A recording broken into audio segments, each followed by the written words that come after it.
Welcome to Leadership Unstuck. It's good to have with me today Brad Lomenick. Brad, if you don't know him, is the lead visionary and the president of Catalyst. And Brad, welcome to Leadership Unstuck.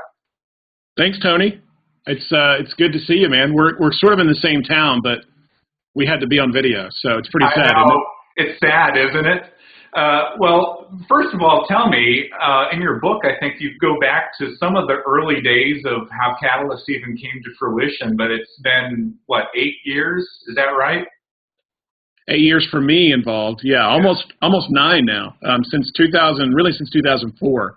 Yeah. So we're kind of entering the 9th year since I got involved, and there was a lot of folks involved in the early years of Catalyst in 2000, but I've been trying to steer the ship, or at least involved in steering the ship for that amount of time, which doesn't seem like it's been that long, but I guess we're all getting old, right? Well, yeah. In fact, I was having lunch with someone today, and we were reminiscing about those very first Catalyst events when there used to be an age cutoff. If you were over 40, you weren't allowed to be at the event, and we were just laughing about the fact we would not be able to go to Catalyst anymore for that. I couldn't go this year. Like, I'm out. I just turned 40 this year, so literally, like, I'm out. So that we keep trying to raise it just a little bit, just so we can all stay in. 40 and under now. Next year it'll be 41 and under.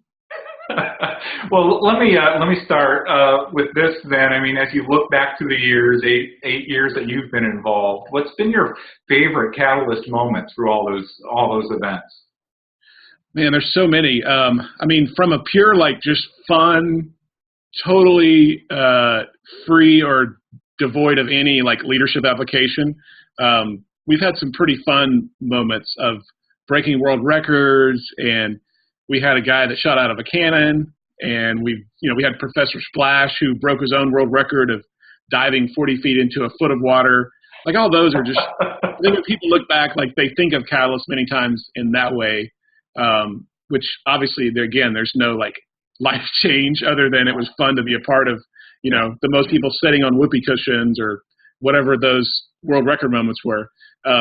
Two things stand out for me from just like those moments when we kind of stopped, or it seemed like that we knew why we were doing this. One was 2009, when we had a compassion student who met for his first time his sponsor. And we set it up where it was kind of arranged. He didn't obviously know he was there, and he turned around and there was a sponsor who had basically, brought him out of complete poverty. And just the emotion that he responded with, the whole crowd was crying. Like, we were all crying in the green room. I mean, every speaker just, like, tears were flowing. And it just reminded all of us, like, that one, none of us are that big of a deal, and that all the great leadership content, but ultimately, like, to see that moment where the student who grew up in Africa was just so overwhelmed with emotion because of what had been done for him. That was a really powerful moment. The other one was when this was early years, when John Maxwell interviewed Bill Bright, and many people didn't see that because it was the first year of Catalyst. But there was this sense that we started. We had Howard Hendricks there. Actually, the next year, between those two, like Howard Hendricks and Bill Bright, but Bill Bright it was his last event he did before he passed away. And he was in a wheelchair, and it was just this sense that all these young leaders were being prayed over by this man who really had been a patriarch, for so many of us. So that was another one that stands out for me, just you remember, like, every word that was said. And there's been tons over the years, of great ones, but those two stand out. Yeah, I was there for that time with Bill Bright. It was very powerful. There's no doubt about it. It was an unbelievable moment. Yeah. Well, one of the reasons, in addition to talking about Catalyst, one of the key reasons why I wanted to connect with you today is, look, I got this in the mail. It's your book. Is this is your first book too, isn't it, Brad? It is my first book, and probably my last one. Who knows?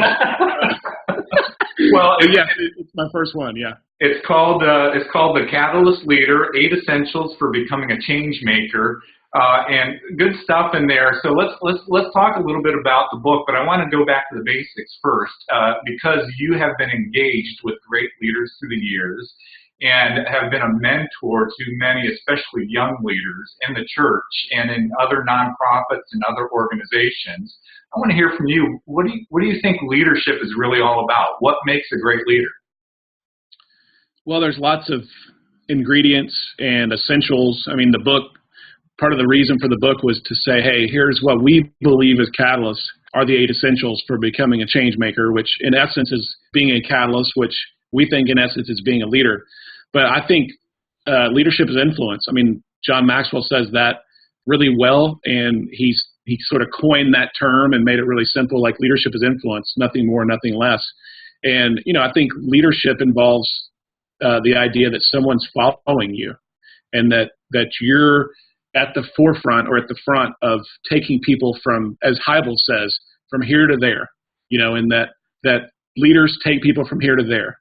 And that's the idea, those two things, that it's influence, nothing more, nothing less, and that it's taking someone from here to there. I think those two guys have said it well. I can't come up with anything new in terms of defining it, but I think between Maxwell and Hybels, they've done a really good job of giving us a snapshot of what leadership really is.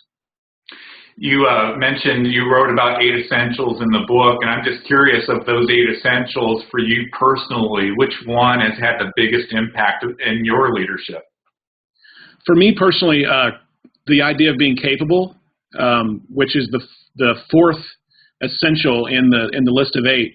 What I mean, when I talk about capable, what I really mean is this idea of excellence, and that we have to set a standard as leaders that many times scares us. That we have to look at our life and our leadership and the way we lead, the way we operate, and say we want to be the best in the world at what we do.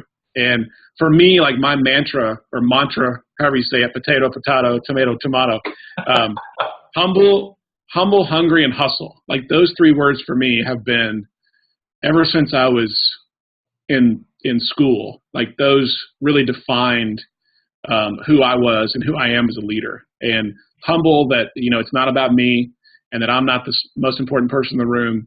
Hungry in the sense that I've got to be willing to show up early and stay late and do the hard work and always stay with that sense of insatiable desire to be great. And then hustle, that just that idea that, like I don't want anybody to outwork me. And those 3 things for me, again, define that idea of being capable. And so living that out, I'm not the smartest person. I'm not the person that has, the most know-how. I'm not the greatest communicator. I don't show up in any of those categories, but the idea of being capable and saying, man, can I be the best in the world at what God has called me to do? And especially the Christian community, like, so many times we are seen as average, and God deserves so much more from each of us. Like that we're all, he's wired us uniquely, and that if we know what we've been called to do, then we should be the best in the world at doing that.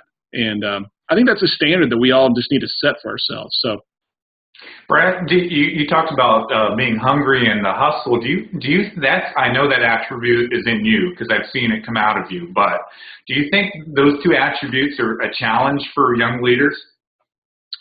I think the hustle one is. Hungry probably is too. I think for most of us who are ambitious at our core, we stay hungry and we have that sense that we want to achieve the next level. The hustle one, because we have a new generation of leaders who are a little bit more entitled at their core. They feel like that I deserve this. I shouldn't have to work that hard for it.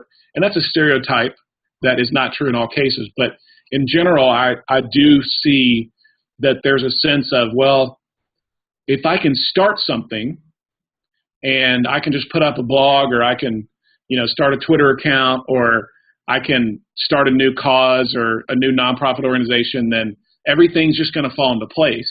And we all know that that's not true. Now, there are some times where that happens, and we've seen a generation now that has been, even in the business community, like we've been raised with this sense of, well, if we start it and we can get some venture capital behind it and we have a great idea, then regardless of whether it ever works or we can ever create a sustainable organization or this mission that's a 50-year mission, then we'll just build it to flip, and then we'll make a bunch of money and move on.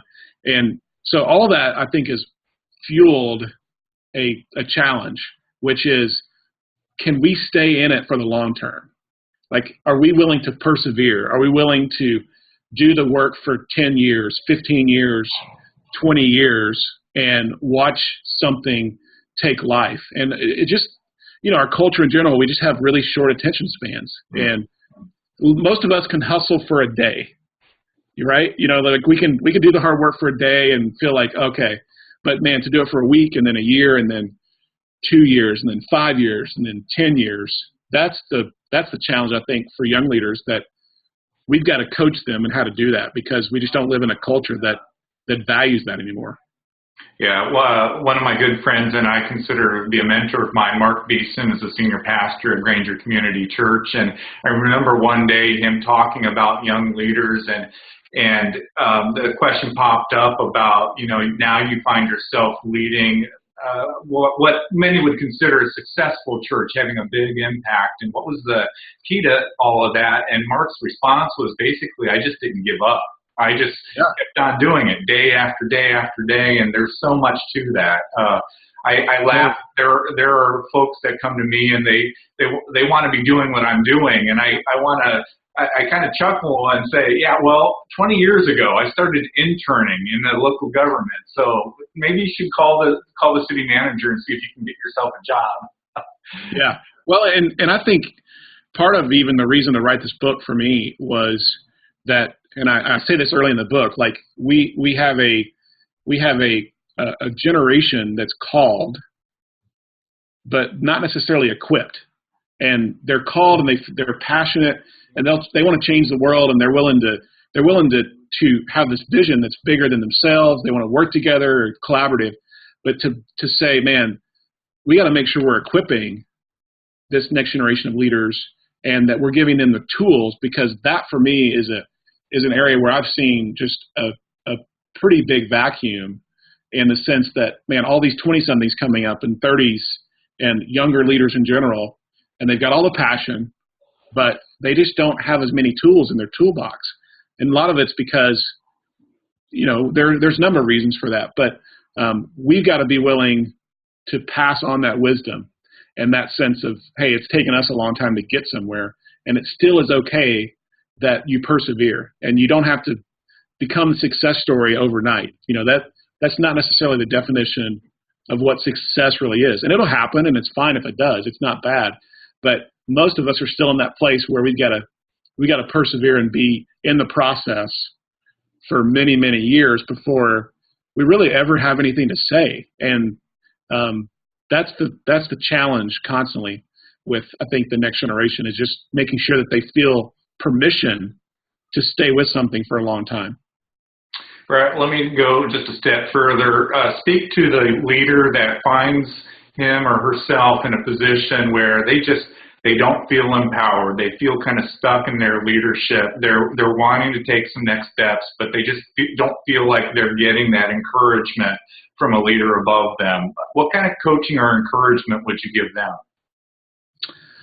Yeah, it's a great question. The first thing is make sure, if you're in that place where you feel stuck, you feel like, you've got a lot to offer, but maybe you haven't been getting opportunities, is make sure you know who you are. At your core, like, know who you are. So be clear with your sense of calling and purpose. Take tests, even if you have to pay for them yourself. Take personality tests. Be willing to understand at every level, like, who God has wired me to be. And because there may be a reason you're stuck. Like, you may be in the wrong seat on the bus. And many times it's hard for leaders who are above you or around you to maybe even see that. So you got to be really self-aware as a leader, and you got to be self-regulating, and you got to make sure that you know yourself better than anybody else. So that's the first step. I think the second step is figuring out, okay, how do I lead up and lead across in that situation where I feel like I'm stuck, I feel like I'm not being empowered.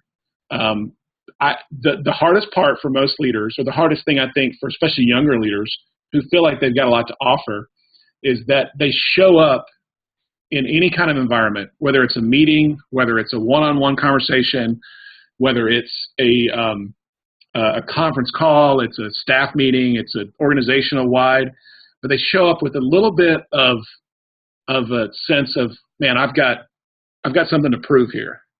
And that has to just be wiped away. Like, it's okay to be confident, but to walk in with a sense of arrogance and you've got to prove me, or you've got to prove to me that you really think I should be here mentality. So strip all that away and say, okay, how can I serve those around me best? And I can promise you this much.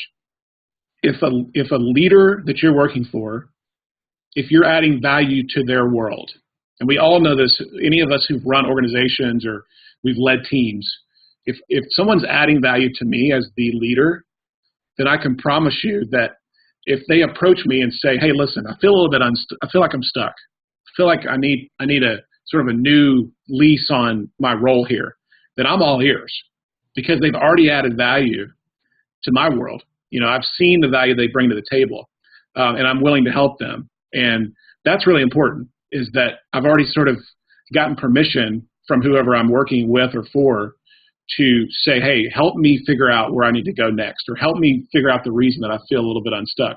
And what happens most of the time is we show up again and we say, well, I need some help, but I really haven't added any value yet to that leader who I'm working for, or seemingly have it.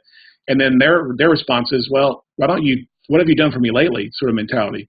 So those are the things, like, figure out who you are, and then just once you do that, then serve and add value. Like, you know, be the one who's willing to, again, be humble, hungry, and hustle. Show up early, stay up late, add value. Like, take the assignment that nobody else wants to take.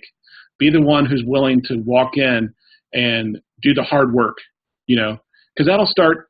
I think so many times we get unstuck because we're willing to get out of our comfort zone, and we're willing to sort of go like where those things might happen that we might be scared of or afraid of, or not willing to take a risk.